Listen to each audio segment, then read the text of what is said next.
parce que j'ai pas envie d'être vulgaire, mais à un moment donné, il faut aussi que la brigade des mineurs fasse son travail. La brigade des mineurs qui travaille avec l'aide sociale à l'enfance, qui va chercher les enfants dans les écoles, sans avoir de dossier au niveau contradictoire. Il n'y a pas de contradictoire. Le juge des enfants utilise, je le sais parce que j'ai travaillé, le juge des enfants utilise les notes préoccupantes, les rapports sociaux qui sont faits par les associations qui ont une délégation judiciaire, et il y a juste l'entête qui change. Ils ne font aucun contrôle. L'aide sociale à l'enfance n'est pas contrôlée, et ça c'est inadmissible. C'est inadmissible. Donc soit vous vous levez pour vos enfants, soit vous vous levez pour vos enfants, ou alors vous les laissez crever. Eh ben non, nous on est ici pour dire que les enfants c'est sacré, et maintenant on demande à ce qu'il y ait une refonte législative. Monsieur le Président de la République, vous avez créé un secrétariat pour la protection de l'enfance. Ça suffit pas. Ça suffit pas. Il faut un ministère. Parce que les enfants d'aujourd'hui, c'est les adultes de demain. Merci. Merci beaucoup. Une institution pédocriminelle. Quand je parle de l'aide sociale à l'enfance, je parle de l'administration de l'aide sociale à l'enfance qui ont des bureaux de luxe, qui profitent de l'argent des enfants, 9 milliards d'euros dépensés chaque année pour détruire les enfants. Et quand je parle de la suppression de l'aide sociale à l'enfance, bien sûr, on pense aux enfants nécessitant le placement. Ces enfants doivent être pris en charge à long terme, pas uniquement jusqu'à 18 ans et les jeter dehors. Donc je parle d'enfants les foyers en donnant les moyens dépensés par l'administration de l'aide sociale à l'enfance directement au foyer. Il faut une surveillance. Comment les enfants sont violés aussi par d'autres enfants dans les foyers sans aucune surveillance. J'ai eu une maman qui m'a contacté de Rennes. Elle m'a dit que son fils a été violé 14 ans. Ils ne peuvent pas surveiller les éducateurs. Est-ce que déjà ils sont des éducateurs? Est-ce que ceux qui sont avec les enfants sont des vrais éducateurs? C'est vrai, heureusement que les éducateurs bienveillants existent. Sinon 100% des enfants qui rentrent à l'aide sociale à l'enfance seront sortis détruits. Mais nous, on demande la suppression totale de l'aide sociale à l'enfance. Organisation pédocriminelle qui doit être supprimée en urgence. Déjà faire dans le film Son of Freedom, que tout le monde doit avoir vu, c'est la démonstration des réseaux pédocriminels, de l'enlèvement d'enfants et des viols des enfants de masse. La difficulté, c'est que dans d'autres pays, c'est comme ça. Ce sont des réseaux mafieux qui font ça. Or, en Europe, au Canada et même en Australie, ceux qui font ça, ce sont les institutions, ce sont les fonctionnaires qui font ça, les fonctionnaires nationaux, territoriaux. Donc il faut que ça s'arrête. Parce que là-bas, ils commettent le crime, mais ils commettent des crimes, mais en France, c'est l'administration qui le fait. Et pour pouvoir le faire tranquillement, un petit peu comme pour le Covid, il y a eu une propagande hallucinante. Vous vous souvenez du Covid? C'est pas vieux. Hein? Vous vous souvenez de tout ce qu'on nous a dit? Vous ne sortirez plus, vous serez plus libre, il faut vous faire piquer, il faut vous détruire pour sortir, c'est logique. Bah oui. Eh bien, pour les votes d'enfants, ils ont fait pareil. Ils ont utilisé la télévision et ils ont fait des feuilletons.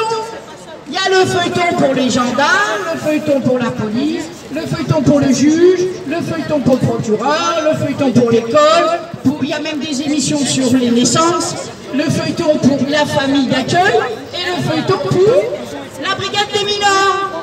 Elle est belle la propagande à la télévision. Alors évidemment, vous devez tous nous dire qu'ils n'êtes pas victimes, mais de quoi ils se mêlent ces gens-là? Si on leur a pris leur gamin, c'est qu'il y avait bien une bonne raison. Mais ça c'est le matraquage mental que vous avez subi à la télévision. Les feuilletons ne vous ont étrangement pas parlé du fait qu'on n'avait pas les pieds des dossiers. Tous ces feuilletons-là ont oublié de vous dire que dans le pays des droits de l'homme, les parents vivaient une violation extrêmement grave de leur droit de la défense. Oh, comme c'est dommage. Hein? La brigade des mineurs qui ne dit pas qu'on n'a pas les pièces des dossiers. Hein, c'est bizarre, quand même. Donc la propagande, elle est totale. Vous avez été manipulés autant par le Covid que vous l'êtes sur les placements d'enfants par la télévision. Et moi, Français, moi, citoyen du monde, et tous les touristes qui sont là, allez voir les victimes qui sont à côté de chez vous. Demandez-leur la décision de justice qui a été écrite en votre nom. Il y a écrit au nom du peuple français, et si c'est en Europe, c'est pareil. En Allemagne, c'est pareil. En Angleterre, c'est pareil qu'en France. 60% des enfants adoptés en France ont été volés à l'ASE. C'est comme en Angleterre. D'accord? C'est pareil en Italie, mais en Italie, il n'y a que 40 000 enfants placés. C'est 40 000 de trop. Mais par rapport à la France, c'est pas grand-chose. En Suède, c'est pareil. En Hollande, en Belgique, en Suisse, c'est pareil. Tout ça, c'est du domaine civil et tous ont été manipulés par les médias, les feuilletons. Les feuilletons, ils vous ont manipulé. Hein? La brigade des mineurs, l'acteur là qui a une tache de vin, là, je ne sais plus comment il s'appelle, eh bien il faut qu'il arrête de participer à la manipulation, ou alors il fait maintenant un feuilleton sur les enfants placés, les parents d'enfants placés. Il invente un feuilleton et il explique ce que nous on vit. Hein? Il explique ce que nous on vit. Là il pourra effacer tous les mensonges auxquels il a participé avant, et tous les autres dans les feuilletons c'est pareil. Donc les feuilletons, ensuite, ce que je voulais dire, c'est que les gens disent, mais vous le voyez votre enfant, mais vous le voyez votre enfant. Non, au mieux, on le voit 1 heure par mois. Ça veut dire que sur l'année, on a vu notre gamin 12 heures par an. Quand ça se fait, la petite Jennifer qui a 15 ans, c'est réellement, ou probablement, parce qu'on n'en sait rien, on l'a peut-être poussée, elle est tombée de la falaise dans le Var, elle voyait ses parents 4 heures par an, depuis sa naissance, et elle avait été placée parce que la mère avait même mis la tétine sur le biberon. D'accord? Donc, Français, quand vous faites votre déclaration d'impôt, vous allez chercher les détails pour payer moins d'impôts. Et bien là, pour votre conscience, j'aimerais que vous alliez un peu chercher les détails et que vous voyez ce que les autres subissent. Allez voir des gens à 500 mètres, 1 kilomètre de chez vous, vous avez des victimes. Allez les voir, demandez-leur comment ça se passe, comment leur affaire s'est passée, aidez-les à faire des courriers, faites une chronologie des événements pour comprendre ce qui s'est passé. Et là, vous allez voir à quel point le réseau de harcèlement est considérable. Il est considérable. D'accord? Et là, vous comprendrez, en lisant les décisions de justice, que les sociaux et les juges utilisent des termes génériques. C'est interdit en droit français. On ne peut pas dire « Madame, elle ne sait pas élever son enfant ». Bah, il faut dire en quoi elle ne sait pas élever son enfant. À quelle date il y a eu un problème? Dans quelles conditions il s'est passé telle et telle chose? Il n'y a jamais rien. Ce sont des termes génériques totalement hors la loi. Et les sociaux et les juges ne font des rapports. Les sociaux font des rapports et font les décisions de justice aussi. Parce que le juge, il n'a pas le temps d'écrire les décisions. D'accord? Donc c'est les sociaux qui écrivent. C'est les sociaux qui écrivent les décisions de justice. Elles ne sont absolument pas juridiques, c'est que de la merde. C'est que de la merde. Allez lire un petit peu les rapports ou les décisions et vous verrez, c'est le même verbiage, c'est les mêmes mensonges. Donc, et là vous verrez que ce sont que des faux matériels, des faux par omission. Tout ce qui est utile aux parents ne sont pas mentionnés dans les décisions ni les rapports. Ce sont des faux intellectuels. Il y avait un jour des sociaux qui avaient reproché à une femme enceinte de s'occuper que d'elle et pas de son bébé. Bah, si le bébé il est dans son ventre, en s'occupant d'elle, elle s'occupait du bébé aussi. Hein. Et bien ça c'est un faux intellectuel. C'est des conneries qu'ils racontent dans les rapports. Après ils font des contradictions. Ils font des contradictions. Au début de la décision ou du rapport, vous avez quelque chose, et 2 pages après, vous avez son contraire. Et bien ça, la Cour de cassation annule le jugement, annule le document immédiatement. On ne va pas plus loin, puisqu'on ne sait pas des deux laquelle version est la bonne. Donc on l'annule. Après, vous avez allégué de sa propre turpitude. Alors qu'est-ce que c'est ça? Les sociaux, ils font ça tout le temps. Ils vous foutent dans la merde, Et après, ils vous disent, bah regardez, ils ne sont pas capables d'en sortir. Bah, évidemment, c'est vous qui nous avez mis dans la merde. Ça s'appelle alléguer de sa propre turpitude. C'est-à-dire que l'on met en avant ses crimes et on l'impute à la victime. D'accord? Ça, c'est du droit, alléguer de sa propre turpitude. Et après, vous avez allégué contradictoire et terme générique. Et bien voilà, vous avez les 6 éléments que constitue un faux en écriture. Et faites des inscriptions de faux, apprendre à vous défendre, c'est important. Il faut se souvenir aussi que 96%, qu'est-ce que c'est que ce chiffre? 96%, c'est le taux d'occupation des lits à l'aide sociale à l'enfance. Si vous dites ça à un chef d'hôtel, le mec il écartille les oreilles, les yeux et tout. Parce qu'ils ont 40%, ils ont 50% et ils arrivent à bien vivre. La ZE, elle a 96% de taux d'occupation des lits. C'est-à-dire, et moi je me souviens du témoignage de notre chère Vanessa Barré, femme courageuse, une sociale, qui avait été embauchée normalement pour faire une audit dans le département du 08, et en réalité on lui a fait faire du travail de social, et elle a dénoncé ce qui se passait, et elle a dit, on ne sait pas combien il y a d'enfants en fugue, mais on sait combien il reste de lits à faire occuper. C'est quand même dingue. Hein? Et bon, elle l'a dit franco-port parce qu'elle le vivait, mais c'est une vraie claque quand on entend un truc pareil.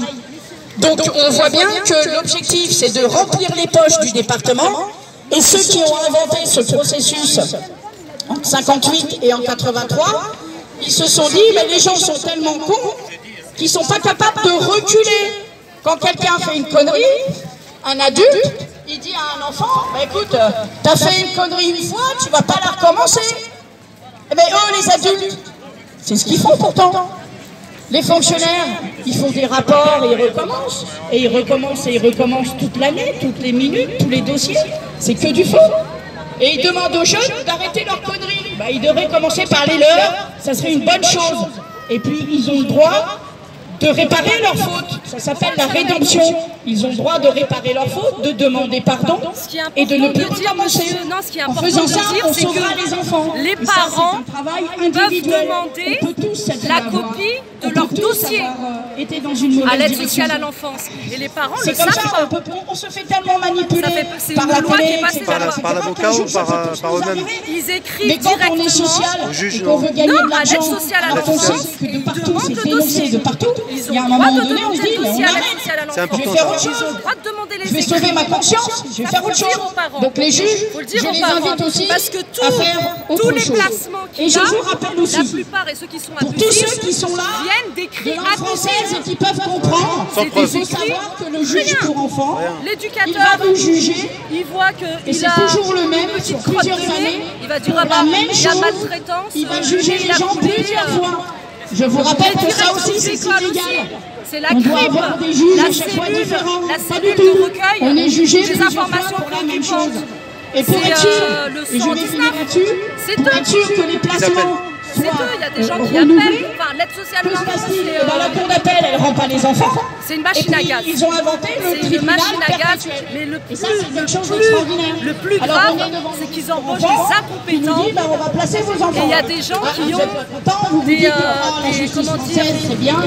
On leur permet de grimper les échelons alors qu'ils sont totalement incompétents. L'arrêt de la cour Ils sont pas d'appel, formés en fait. Parce que c'est des agents de la fonction publique aussi. Et vous n'allez pas en cour de cassation parce que ça coûte trop cher. Formés, ils ne connaissent pas ce que c'est que la psychologie de l'enfant. Avant de travailler à l'enfant, il faut savoir comment l'enfant fonctionne. Et c'est le pédopsychiatre Maurice Berger qui le dit depuis des années. Lisez le livre de Maurice Berger. Lisez le baccalauréat. Maurice Berger. Vous allez là. retourner voir votre prof de CP pour lui demander de valider votre baccalauréat. Bah non. Et ben là c'est pareil. L'arrêt de la cour d'appel, lui, C'est un pédopsychiatre. finir l'affaire. Et après c'est fini. Il y a un moment donné où le placement il est provisoire. Il est Ces enfants par la feu et savoir que ces enfants seront violés, seront maltraités dans des familles d'accueil qui ne sont même pas contrôlées. Qui irait en souffrir de ça? Personne. Alors la prochaine fois on vous attend. Venez nombreux soutenir ces mamans qui en souffrent. Moi je je suis solidaire avec elle depuis 4 ans. Et s'il y avait que la seule, il y a le trafic d'enfants. Qui a été voir Song of Freedom au cinéma? Qui est au courant du trafic d'enfants?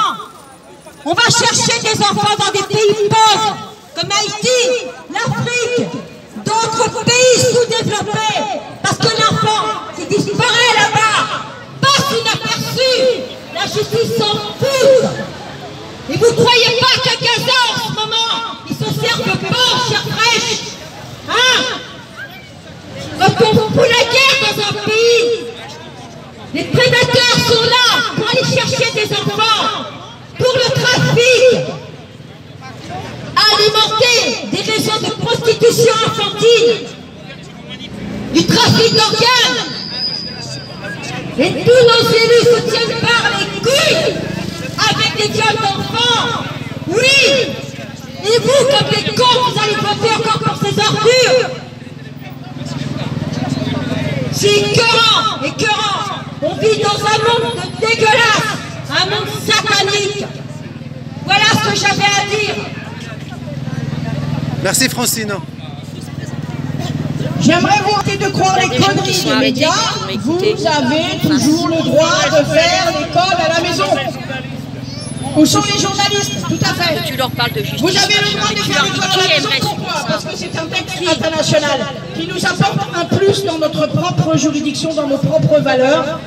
Et donc l'administration française est obligée de se soumettre à ce texte de loi. Et comme ils ne sont pas contents que les enfants qui travaillent à l'école à la maison, qui font l'école à la maison, ont un niveau bien supérieur à celui de leurs écoles, eh bien ils veulent ramener les enfants à l'école de force. En faisant quoi? En inventant un FERFA, un document administratif qu'ils prétendent obligatoire. C'est-à-dire que ce qui constitue un droit au niveau international deviendrait une demande d'autorisation en interne en France. Bien évidemment, c'est pas possible. C'est un droit international. Vous n'en avez rien à branler de ce que l'éducation nationale vous réclame. Vous leur envoyez leur FERFA parce que ça vous aime bien. C'est des gens qui aiment bien ces niveaux maternels. Ah, t'as pas rempli ton document, c'est pas bien. Bon, alors vous lui remplissez son document, mais vous maintenez l'école à la maison coûte que coûte et vous défendez votre droit. C'est autant d'exercices pour apprendre à vous défendre. Comment se fait-il qu'au pays des droits de l'homme, il n'y ait aucun cours de droit à l'école? Eh bien, c'est pour que vous soyez victime de l'administration après, d'autant plus facilement. Vous ne connaissez pas votre droit, vous ne savez donc pas comment l'articuler et comment le défendre. Donc, l'école à la maison, vous avez le droit de faire l'école à la maison, faites-le. Soyez en résistance, d'autant plus que je vous rappelle que les professeurs font de la sexualisation forcée à l'école. Ce sont des actes, des chocs psychologiques qui sont faits. Imaginez quand vous aviez 4 ans, qu'on vous montre un zizi, qu'on vous montre un sexe de petite fille. Hein? Imaginez le choc dans lequel vous seriez. Eh bien, comprenez le choc dans lequel les enfants aujourd'hui se trouvent. Avec le Covid, on n'a pas été, nous adultes, forcément très bien du tout. On les a laissés avoir le masque. On a montré notre incapacité à défendre les enfants. Maintenant, il faut peut-être remonter dans leur confiance. Ce serait un minimum. Hein. Il faut dire aux enfants, tu ne vas pas dans ce cours. Et si jamais le prof le fait quand même, vous portez plainte contre le prof. On n'a pas le droit de faire de l'atteinte aux mœurs. On n'a pas le droit d'utiliser ces prérogatives de fonctionnaires pour détruire les enfants psychologiquement et sexuellement. Il y en a marre de ces dingues et il faut leur dire que ce sont ces dingues. Et arrêtez de vous considérer comme socialement inférieurs à ces sociaux, à ces éducations nationales. Ils vous ont montré qu'ils ne valaient rien. Vous n'êtes donc pas inférieurs à eux, vous êtes supérieurs à eux. Parce que vous avez de la valeur, parce que vous respectez vos enfants. Pareil pour les vaccinations. Moi, mon gamin, il n'a pas eu de vaccination. Jusqu'à 3 ans, il était impossible de le piquer. Et c'était d'autant plus criminel qu'il faut le savoir. Un enfant n'a pas de système immunitaire avant l'âge de 3 ans. Ça veut dire que lui coller des virus dans l'espoir qu'il ait des anticorps, c'est impossible. C'est comme si vous tapiez sur quelqu'un qui n'a pas de bras dans l'espoir que les bras lui poussent. C'est du n'importe quoi. Donc le gamin, vous ne le vaccinez pas, interdiction de vaccination, vous vous démerdez, mais vous défendez vos gamins, ils seront en bonne santé, ils auront le cerveau à l'endroit, ils seront heureux, ils pleureront même pas, ils chouineront même pas, et toutes les maladies que nous voyons depuis 200 ans, elles sont issues de la vaccination. Moi j'ai toutes les preuves, vous avez qu'à venir me demander, j'ai fait des recherches là-dessus. Je vous rappelle que la vaccination génère, c'est du pus de vache malade qu'on a administré aux humains. Et à l'époque, on a dit, on a envachiné les humains. Après, il y a des gens qui étaient complètement malades, ils erraient dans les rues, ils ont donc créé les hospices, et ça a été le début de la psychiatrie et leur délire. Donc il y en a marre de ces conneries, et avant la vaccination génère, il y avait l'inoculation. On prenait du pus de quelqu'un qui avait eu la variole, et on le mettait dans une plaie qu'on faisait sur un individu sain. Et déjà à l'époque, les médecins, ils criaient au secours en disant « Comment vous voulez forcer la nature à rendre les gens malades ?» Pour eux, c'était déjà une hérésie à l'époque de Louis XIV. Alors aujourd'hui, ils se retrouvent 1000 fois dans leur tombe, c'est du grand délire. Donc vous arrêtez ces putains de vaccinations, c'est ça qui a créé les maladies. Et d'ailleurs, l'autre jour, il y a un scientifique qui a parlé à la radio, il a dit oui, heureusement les études françaises sont bien, etc. On a de l'avance. Mais pourquoi tu as de l'avance?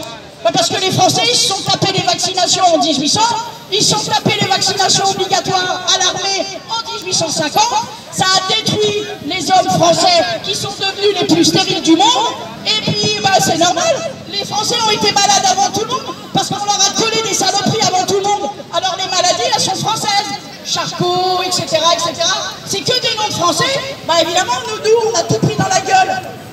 Évidemment, donc maintenant ça suffit de délire, la vaccination est une hérésie qui n'a rien de scientifique, puisque génère c'était pas scientifique, c'était que de la merde, donc il faut arrêter tout ça. Il y avait oui, toutes les... Il y a une ONG qui a publié mon affaire, on s'est associé avec plusieurs familles de victimes des hôpitaux. Donc en fait, mon petit frère a été hospitalisé. Il n'a pas eu droit au protocole de soins reconnu pour sa maladie. Sa situation s'est dégradée, ce qui est normal. Quand on ne soigne pas selon le protocole établi, forcément, on n'est pas soigné. Donc le médecin, au 14e jour, a signalé mon petit frère en disant que ma mère avait refusé des soins. Donc en fait, pour se dédouaner de ses responsabilités pénales. D'accord? Donc en fait, en France, il est très facile de placer les enfants. Vous pouvez tous être victimes d'un signalement. S'il y a un voisin à vous qui vous en veut, il va signaler votre enfant et votre enfant vous sera pris. Sans aucune raison, parce qu'il ne vérifie strictement rien. Aujourd'hui, moi, après 8 ans et demi, la chance que j'ai, c'est que je suis scientifique. Je suis scientifique. Et vous tapez Mehdi El Bekri sur Google ou sur YouTube, vous verrez qu'il y a une ONG qui a publié mon affaire. Donc une ONG, c'est quand même pas rien. Je suis scientifique. Donc en fait, moi aujourd'hui, j'ai demandé le statut de lanceuse d'alerte parce qu'en fait, au bout de 8 ans et demi, je subis des représailles, moi et ma famille, pour nous faire taire. Oui, mesdames et messieurs, ça se passe au pays des droits de l'homme. Au pays des droits de l'homme, où les honnêtes citoyens sont maltraités. Ça s'appelle de la maltraitance institutionnelle. C'est-à-dire qu'on vous demande de vous taire. Pas de vague. On vous dit que vous avez des droits, mais en fait, vous n'en avez pas. Moi, j'ai toujours été droite. Je suis fonctionnaire d'État. Je suis au contact de nombreux étudiants, de nombreux doctorants. Je fais de la recherche et de l'enseignement. J'ai jamais eu de problème. Le jour où on a déposé plainte pour assassinat, je dis bien pour assassinat dans un hôpital, quand on débranche, quand on place un enfant après avoir fait des erreurs médicales qui sont aujourd'hui avérées par plusieurs médecins, d'accord, et qu'on essaye de faire une inversion accusatoire en accusant la mère et en prenant l'enfant, et quand on envoie la famille chez les flics et qu'on est en train de débrancher le patient à l'insu de sa famille et on falsifie le dossier, c'est quand même assez grave. La chance que j'ai, c'est que je suis scientifique, je suis chimiste, donc je sais la différence entre l'air et l'oxygène. Donc en fait, je peux vous dire, ça peut vous arriver à tous. On va vous dire qu'on est en train de soigner votre proche, votre mère, votre grand-père, votre frère en réanimation, mais en fait on les laisse partir. Parce qu'il y a différentes façons de débrancher un patient. Donc, dans les films, on voit qu'on débranche le tuyau. Mais si vous donnez de l'air, ce qu'on respire, c'est-à-dire 21% d'oxygène, on vous a remis à l'air. Moi, ça m'a interpellée parce que, à mon travail, je commande des bouteilles d'oxygène et d'air. Donc, je connais la composition. Donc, ça peut vous arriver demain. N'attendez pas que ça vous arrive pour vous révolter. Parce que, comme pendant la Seconde Guerre mondiale, tout le monde disait, mais oui, mais c'est pas moi, c'est pas moi. Et jusqu'au jour où on est allé les chercher. N'attendez pas qu'on vienne vous chercher, parce que c'est très très compliqué. Je peux vous dire qu'on critique notre pays, mais on ferait mieux de voir ce qui se passe dans le nôtre, parce que c'est très très très grave. Je suis désolée, moi ma mère qui a perdu son fils, moi et ma mère on a eu prise d'empreintes et de photos, le dossier médical du patient et le droit du patient d'après la Cour de justice de l'Union européenne. Et bien sûr, la justice nous a dit pas la peine d'aller le saisir. Donc, moi, mon frère Mehdi El Bekri est décédé au CHU de Nancy-Brabois. Il y a l'affaire Jamais sans toi, Luna, qui est passée à la télé. Il y a eu un téléfilm avec Alice Taglioni. Dernièrement, la juridiction nancéenne a été condamnée pour faute lourde de l'État par rapport à un enfant autiste qui a été maltraité par des juges. Qu'est-ce qui se passe dans notre pays? Ça peut vous arriver à tous aujourd'hui, nous, demain ce sera peut-être vous. Donc en fait, on n'est pas là pour vous embêter, on est là pour signaler. Parce que moi, j'aurais jamais cru en fait. Aujourd'hui, moi je paye des impôts, et à partir du jour où j'ai signalé l'assassinat de mon frère, où je demande la reconnaissance de mes préjudices, le Conseil de l'Europe aujourd'hui, le 26 janvier 2024, a dit qu'il fallait indemniser les enfants qui ont été placés et maltraités. C'est ce que je demande. Je suis actuellement au Conseil d'État, j'ai une requête à la CEDH, une deuxième qui va être déposée à la CEDH et à l'ONU. Ce qui n'est pas normal dans notre pays, on demande la justice. On ne demande rien d'autre, on demande la justice, le respect de nos droits et de la loi. On paye des impôts pour ça. Si on n'a plus de service de la justice, qu'on arrête de nous prendre des impôts, qu'on nous foute la paix, c'est l'anarchie après. Donc voilà, stop à cette maltraitance institutionnelle, justice à toutes les victimes, justice à Mehdi El Bekri. Donc tapez Mehdi El Bekri sur YouTube, vous verrez qu'il y a des vidéos. Donc moi, c'est problème de l'ASE, problème de l'hôpital, problème de la justice, problème de tout en fait. Donc en fait, moi je suis obligée aujourd'hui de médiatiser, de me montrer en public, pour montrer que je ne suis pas folle, parce que sinon ces placements psychiatriques, comme on dit les précédentes victimes, c'est pas normal, c'est pas normal. On a le droit, on devient la risée du monde. Notre pays, on a de plus en plus de droits qui sont bafoués. Voilà, je vous remercie de votre attention et j'espère que ça ne vous arrivera pas. Faites tout pour que ça ne vous arrive pas. Partagez au maximum les vidéos. On n'est pas là pour vous embêter, on est là pour vous alerter. Aujourd'hui, nous, peut-être demain, vous. Voilà, merci beaucoup pour votre attention. Merci. Merci pour ton témoignage. Ensemble, on va y visiblement, bien sûr. Voilà, depuis le mois de juin. Et là, depuis 3 semaines, je n'ai plus le droit de voir mes 2 enfants qui ont 4 ans et 6 ans. C'est juste parce qu'ils sont traumatisés. Et l'assistante familiale, elle a fait un dossier à charge contre nous. Parce qu'ils repassent pipi au lit. Et là, depuis 3 semaines, on n'a plus le droit de revoir les petits de 4 ans et 6 ans jusqu'à la fin juin. Et peut-être ça va être renouvelé. Et ma fille qui s'est fait agresser au foyer, elle s'est fait même violer. Le soir même, on a déposé la plainte au commissariat. Mais il n'y a aucune enquête, il n'y a que des charges contre nous. On a tout essayé avec le papa pour et tout. Mais voilà, l'ASE, elle est toujours contre nous. C'est ce qu'ils font à tout le monde. C'est le travail de l'aide sociale à l'enfance, couper le lien familial, couper le lien maternel, qui est très très important pour le développement de l'enfant. Ça, l'aide sociale à l'enfance ne le connaît pas. Et je me demande, parfois je me demande si les assistantes sociales sont des mamans, si elles ont des enfants, si elles savent c'est quoi avoir un enfant, c'est quoi protéger un enfant.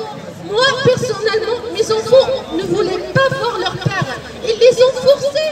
Ils ont forcé mes enfants à être seuls avec leur agresseur, avec leur violeur. ils incitent le pédocriminel à continuer de violer ses enfants. Est-ce que c'est ça l'aide sociale à l'enfance? Est-ce qu'on appelle ça la protection de l'enfance quand on entend les mêmes histoires, les mensonges de l'aide sociale à l'enfance, les rapports mensongers, les viols des enfants, les suicides, les massacres d'enfants au foyer, l'internation des enfants en psychiatrie? Est-ce qu'on appelle ça la protection de l'enfance? Encore les juges qui appliquent les demandes des assistantes sociales, ce n'est pas les juges qui décident, c'est les assistantes sociales. Elles font tout pour faire fonctionner ce système pédocriminel. Les défaillances énormes de l'aide sociale à l'enfance, les crimes sur mineurs. Donc quand on dit pédocriminalité, je ne vous pas dire, ça c'est pas forcément lié au crime sexuel. Non, non, non. C'est aussi, ça peut être lié aussi à l'éloignement simple d'un enfant envers sa mère. Donc quand on éloigne l'enfant de sa maman dès la naissance, on va venir le chercher à la maternité, on va placer l'enfant provisoirement, entre guillemets provisoirement, c'est la OPP, voilà, qui vient un papier de la justice, qui en réalité va s'avérer éternel, parce que les parents ils vont répondre à cette accusation, mais il y a un système qui se met en place très rapidement, donc une date d'audience des juges pour enfants, qui se met en place 7 jours après l'OPP. Donc si on voulait frapper l'OPP, malgré qu'on aurait pu voilà, répondre à cette accusation, on ne peut pas. Parce qu'on a tout de suite une date d'audience devant les tribunaux des juges pour enfants qui nous empêchera du coup de l'annuler. Donc on doit se présenter à cette audience, on est convoqué comme des criminels, alors qu'on n'a rien commis, on n'a rien commis du pénal, on n'a pas commis des faits, des violences, ni des maltraitances, ni des tortures, ni des négligences sur mineurs.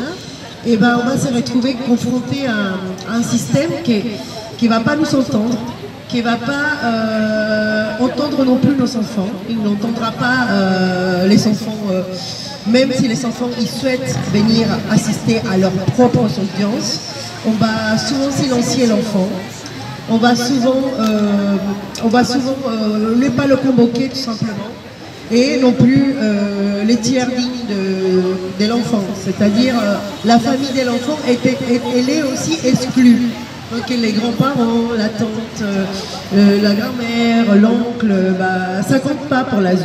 C'est l'ASE qui se propose tout de suite après un placement, après un jugement. C'est l'ASE qui se propose en premier dans l'intérêt de leur institution et pas dans l'intérêt de la famille, ni de l'enfant, ni de la mère, ni du père.